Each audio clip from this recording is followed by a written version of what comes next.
Welcome to the podcasts of DiscoverGreece.com, the travel platform of Marketing Greece. Here, you listen to your journeys, the ones you've taken and the ones you're planning. You'll discover captivating stories hidden behind Greece's archaeological sites. Together, we travel through space and time, telling stories brought to light through the traces left behind by people who lived and created in these places thousands of years ago. Follow the thread of history with us from yesterday to today. This episode was created by Marketing Greece for Hellenic Heritage. Imagine yourself standing in the shadow of the imposing Mount Saos on the island of Samothrace. It is night, and the light of torches flickers across marble surfaces and friezes that seem to come alive before your eyes. Figures of women in procession. Are they performing a sacred dance, or are these scenes from a mythical wedding? In your palm you clutch an iron ring, and around your waist is tied a purple sash. You are ready to be initiated into sacred rites that will bind you to gods whose names must remain unspoken, and to witness symbols known only to the initiated. Whatever you see and hear will bind you to a sacred oath of silence, an oath that unites gods and mortals. In this episode, we travel to an island in northern Greece to be initiated into the mysteries of the great gods at their sanctuary on Samothrace, where secrets run deeper than the sea that surrounds the island.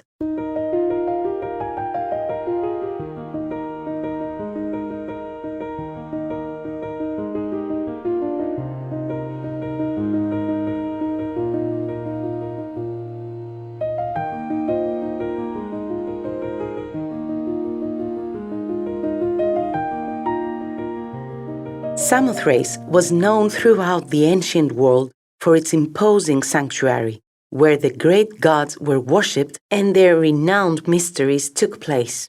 Yet the names of the great gods themselves remained strictly secret, as did the rituals performed there. Only one writer of the Hellenistic period, Mnaseas, dared to mention three of the deities: Axieros, whom he identified with the goddess Demeter, Axiokersa, whom he associated with Persephone, and Axiokersos, whom he equated with Hades. To these, he later added Kasmilos, whom he identified with Hermes. What set the mysteries at the sanctuary of the great gods on Samothrace apart from other mystery cults of the time, such as the Eleusinian mysteries, was their open character. Here, anyone who wished could be initiated, with absolutely no restriction of gender, nationality, or social status. Moreover, initiation at Samothrace was not tied to the major annual festivals held in honor of the gods. It could take place whenever a believer arrived at the sanctuary. There was, however, one natural and practical limitation: access to the island by sea. As a result, initiation was effectively limited to the period from April to November, the months when weather conditions allowed sea travel in the North Aegean. At both Samothrace and Eleusis, initiation consisted of 2 degrees. Those who received the first degree were called mystes, while those who attained the second and higher degree were known as epoptes. At the Eleusinian mysteries, a mystis had to wait at least 1 year before being admitted to the second degree of initiation. By contrast, on Samothrace, this could even be granted on the same day. But what exactly was the process of initiation? What did it offer the faithful that led them to travel from distant lands to come here to the sanctuary of the great gods on Samothrace? And how, in the end, did this sanctuary come to be one of the most renowned in the ancient world?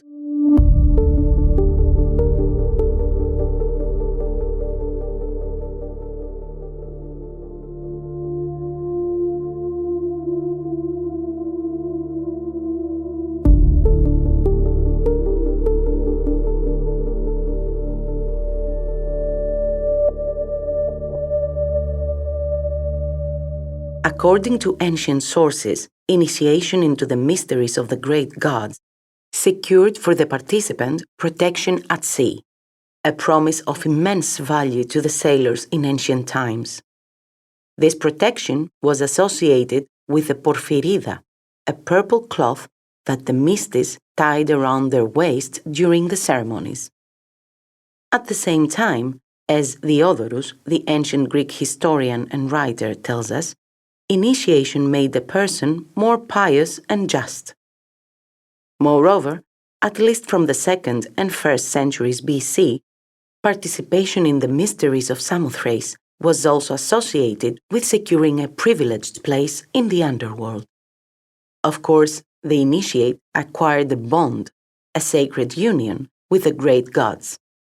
It is very likely that, beyond the porphyrida, this bond was also sealed with another sacred token given during initiation, iron rings. But what mystical ritual did one have to follow to be bound eternally to the great gods?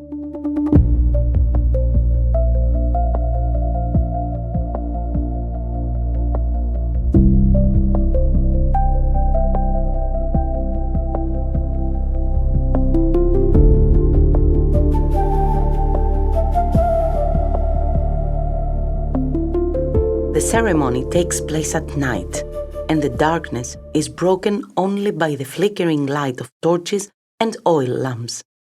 In this atmosphere, the rites begin, allowing the pilgrim to receive the first degree of initiation, to become a mystis. The word mystis comes from the verb mio, meaning to close the eyes. Its very etymology invites us to imagine that, at some stage of the initiation, the participant may have kept their eyes closed. Before advancing to the 2nd degree of initiation, the epoptia, the mystis appears to have been required to follow a form of preparation. According to one interpretation, before entering the space where the higher rite was performed, the initiate had to undergo something like a confession and possibly purification through rites of cleansing and consecration. Then came a revelation, as the word epoptia itself suggests, deriving from the verb ephoro, meaning to observe or to behold. In this way, the initiate became an epoptis, receiving the 2nd degree of initiation. At both stages, the priest performed a series of rites and offerings and revealed sacred symbols to the initiate, symbols kept secret from those who had not been initiated.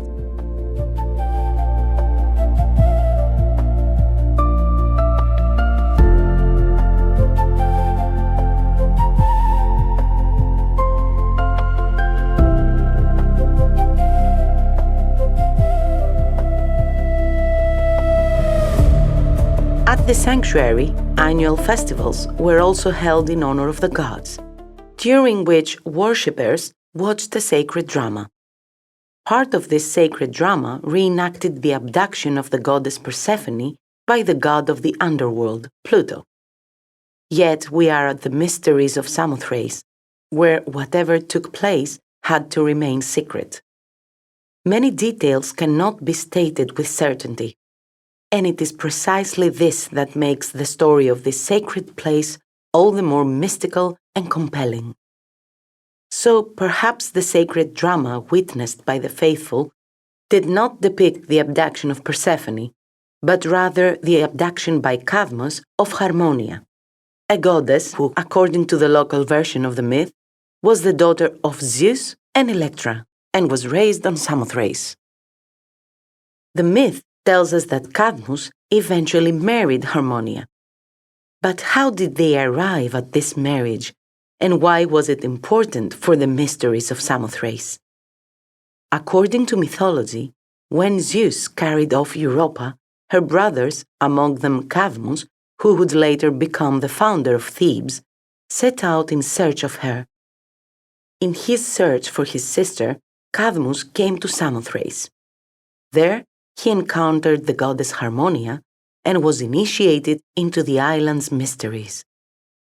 In one version of the myth, Cadmus abducted Harmonia, and once the goddess was found, their wedding was celebrated on Samothrace, most likely at the sanctuary of the great gods.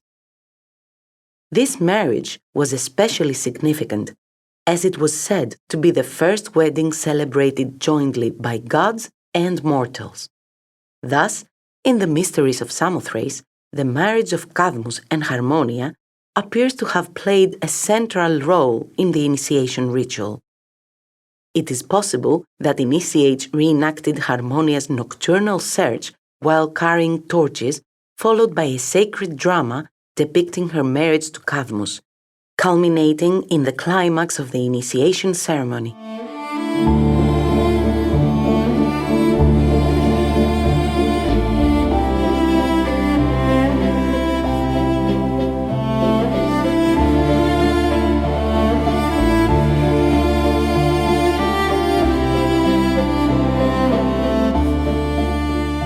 The sanctuary covers an area of approximately 50,000 square meters and acquired the monumental buildings that survive today from the 4th century BC onwards, when it became associated with the Macedonian kings, beginning with Philip II.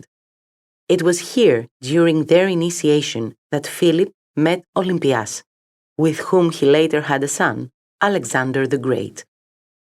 Centuries later, the same sacred ground offered refuge to Perseus, the last king of Macedonia, after his defeat by the Romans at Pydna in 168 BC.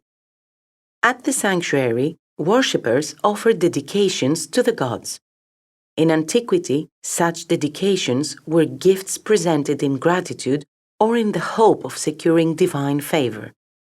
In the great sanctuaries of the ancient world, however, they also served as visible expressions of political power and prestige, since they could be seen by all who visited the site. During the Hellenistic period, the sanctuary of the great gods received lavish offerings from rulers of the Hellenistic kingdoms, particularly the Ptolemies of Egypt, as part of the political competition and display of the time. One of the most spectacular of these dedications, and one you may well know, is the marble statue of the Winged Victory of Samothrace, or Nike of Samothrace as it's also called, now housed in the Louvre Museum in Paris, originally dedicated at the sanctuary by the Rhodians. Now, let us move on and take a guided journey through the site, taking a closer look at the stages of initiation.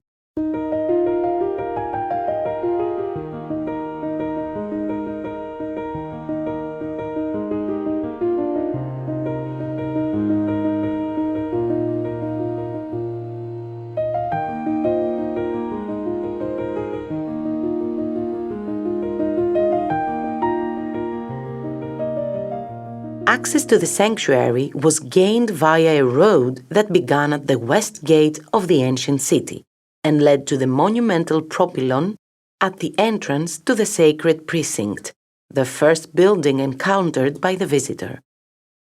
It was a dedication of King Ptolemy II of Egypt and stood at the highest point of the sanctuary, making it visible both from the island's northern shore and from the ancient city. Its architecture was striking. On the side facing the city, it featured 6 Ionic columns, while on the side facing the sanctuary, it had 6 Corinthian columns.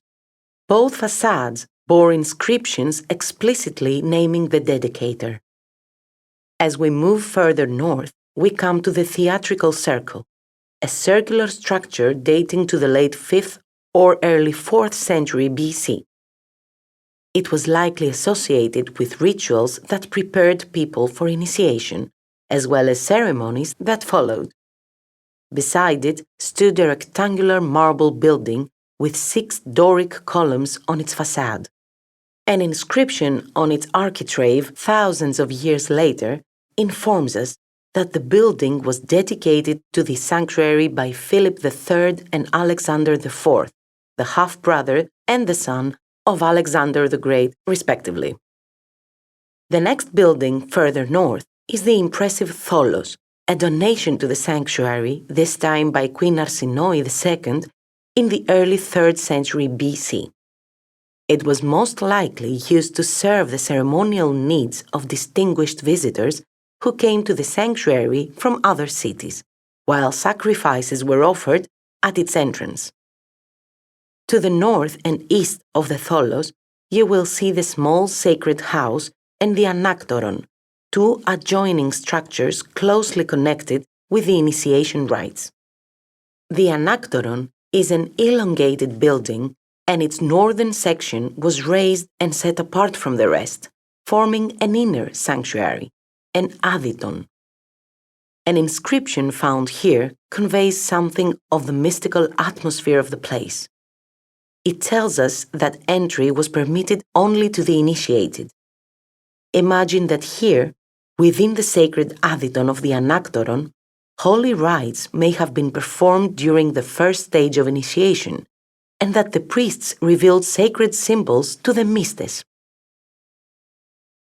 South of the tholos, we encounter the Hall of the Ritual Dancers, the first marble building of the sanctuary of the great gods. Built after the mid-4th century BC, it appears to have been one of the most important structures in the initiation process. The building had a monumental entrance with Ionic columns, leading into two rectangular rooms set side by side. It was adorned with a marble frieze depicting a procession of young women dancing. The scene is organized in groups, each consisting of a musician followed by dancers. It has been suggested that the frieze represents the mythical marriage of Cadmus and Harmonia. In this interpretation, a sacred drama reenacting that wedding may have been performed here in the Hall of the Ritual Dancers during the festivals. According to a more recent view, however, the hall was primarily associated with the first stage of initiation and epoptia.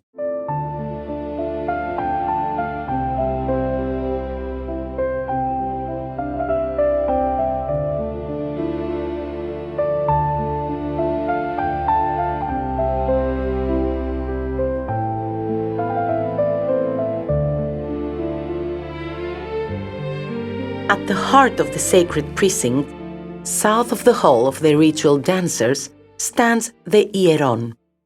It is an imposing rectangular structure with two rows of Doric columns along its northern facade. An inscription found near the building explicitly forbade entry to the uninitiated. But if you had been initiated, you could cross the threshold of its monumental entrance and sit on the marble benches that lined the long sides of the interior.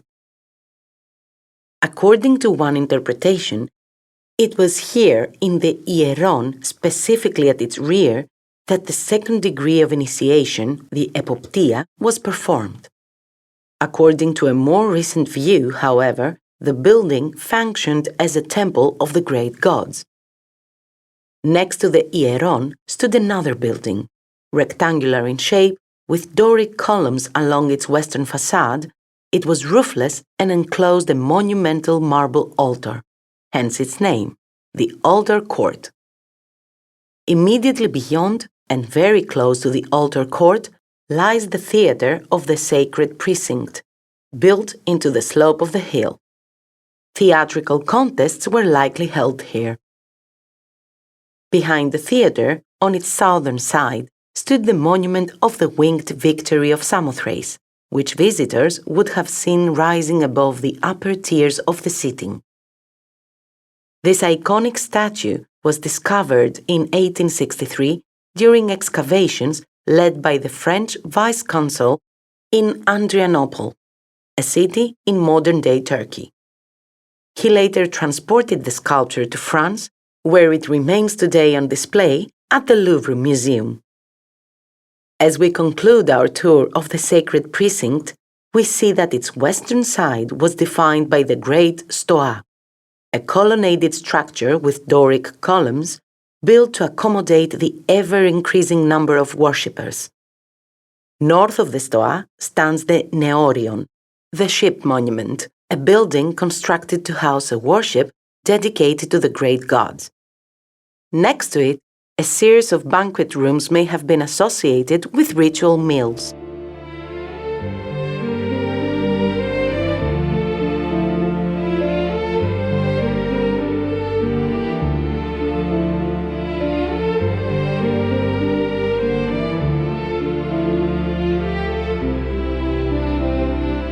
The sanctuary of the great gods on Samothrace was a place of mystery worship from the 7th century BC, reaching the peak of its prosperity in the 3rd and 2nd centuries BC. Towards the end of the 4th century AD, its story seems to reach a conclusion, as the sanctuary was abandoned. Yet its history did not end there. Thousands of years later, it reached the present day.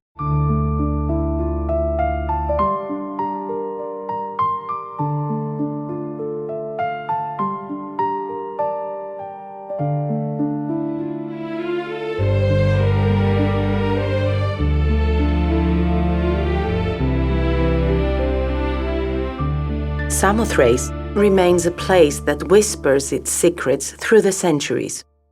From the priests revealing sacred symbols to the iron rings of the initiates that bound them to the gods, gods whose names were not to be spoken once he left this place, and to the impressive dedications offered by the faithful, the sanctuary of the great gods reminds us of a time when faith and initiation could unite men and women, kings and ordinary citizens beneath the same purple cloth. That's where we'll leave it for now, and we hope you enjoyed this episode. If you'd like to discover more of Greece's cultural treasures and listen to our travel stories, follow our channel, Discover Greece Travel Podcasts, on Spotify and Apple Podcasts. Until next time.